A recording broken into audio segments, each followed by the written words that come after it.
people believe this. I can't learn languages. There's something called the forgetting curve. What do you mean? We forget about 80% of new information within 48 hours. Honestly, that's depressing. But if you do something, you can change the curve completely. Change it how?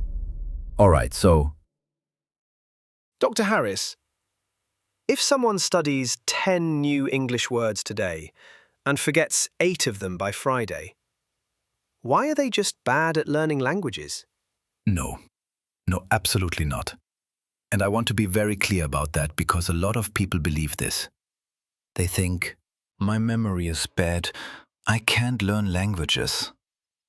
But that's not what's happening at all. So what is happening? What's happening is that they're learning in a way that, well, that almost guarantees forgetting. And they don't even know it. Guarantees forgetting. That's a strong statement. It is. But look, there's something called the forgetting curve. It was discovered over 100 years ago. And it shows that, on average, we forget about 80% of new information within 48 hours. 80%. So if I learn 10 words today, By Wednesday, you probably remember 2, maybe 3 if you're lucky. honestly, that's depressing. Well, it sounds depressing, but here's what most people miss. The forgetting curve is not a life sentence. It's the default. It's what happens when you do nothing after learning. But if you do something, even something very small, you can change the curve completely. Change it how? Imagine I give you a phone number, just once. You hear it, and that's it. Will you remember it tomorrow? Probably not. Definitely not. Okay, good, right. The chance you remember it tomorrow are very low. But what if I give you the same number and you repeat it to yourself 5 minutes later? And then again before going to sleep? And then again the next morning? Ooh, then I'd probably remember it. Exactly. Same information, same brain. The only difference is what you did after you learned it. And that's the whole secret, really. Okay, but I want to push back a little here, because I know people, and I'm sure many of our listeners are the same, who do repeat words. They use flashcards, they review their notes, they do all of this, and they still forget. So, what's going wrong there? Okay, that's a really good point. And honestly, this is where it gets interesting, because not all repetition is the same. What do you mean? Well, let me ask you something. When you use flashcards, what do you usually do? You look at the word, you flip the card, you see the translation, and you think, ah, yes, I know this, right? Yeah, that's pretty much it. And it feels good. It feels like you're learning. But here's the problem. You're not pulling the word out of your brain. You look at the card, see the word in English, turn it over, and read the translation in your language. You're just recognizing it when you see it. And those are two completely different things. I think this happened to me too, when I was trying to learn Spanish a few years ago. Oh, really? Yeah, because I had this list of Spanish words on my phone, and every morning I would read through them. And I felt great.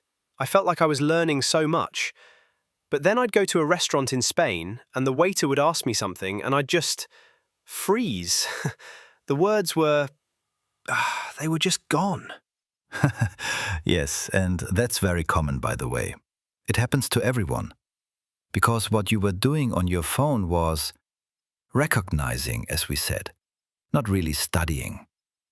But at the restaurant, you needed to recall.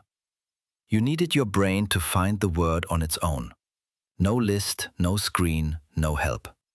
So, Dr. Harris, recognizing is easy, but recalling is where the real learning happens. Exactly. Think about it this way. You know when you see someone on the street and you know their face? You've definitely seen them before. Maybe they're a neighbor of 5 years ago, maybe someone from work. Yeah. And you can't remember their name. Right. You recognize the face, but you can't recall the name, because the name is not connected strongly enough. Words work the same way. I see. Okay, so if that's the main problem for you, what's the fix? What should our listeners actually do differently? All right, so 3 things. Very simple. Number 1, bound the word to a context. Stop just reading your words. I know it feels productive, but from now on, when you study a word, close the list, close the app, and try to make the new word really yours. So instead of looking at the word and saying, "Ah, yes," The first thing you do is look it up, of course. Find the meaning, check the pronunciation. That part is obvious. After this part, say the word out loud. 2, 3 times. Get comfortable with how it sounds in your mouth. And then, and this is the important part, don't let the word float alone in your head. yeah, like, give the new word a direction, right? A context. You need to anchor it, to bound it to something. Connect it to a context, to a memory, to something that already exists in your mind. Okay, I like that. What's number 2? Number 2 is timing. When you learn a word, don't wait a month to review it. Come back to it after 1 day, then after 3 days, then after a week. Every time you come back, you're telling your brain, this word matters. Keep it. But let's say a learner has too many new words in a single week. How are they supposed to remember them all? They won't have enough time, I guess. Well, that's actually a perfect way to introduce the 3rd point. Learn to accept that learning takes time and that you can't learn everything in 1 week. Let's suppose that during the week you come across 20 new words. Without the previous tips, you might memorize 5 of them. Just through reading and passive recognition, right? Exactly, just what we said before. With the techniques we've discussed, I believe we can learn at least twice as many. It's not 100% guaranteed, but it will definitely improve your learning and memory. We're connecting words to something, to our own experience. And we're also practicing them out loud. So, that thing we said at the beginning, that we forget 80% of new words. Right, Jacob, go on.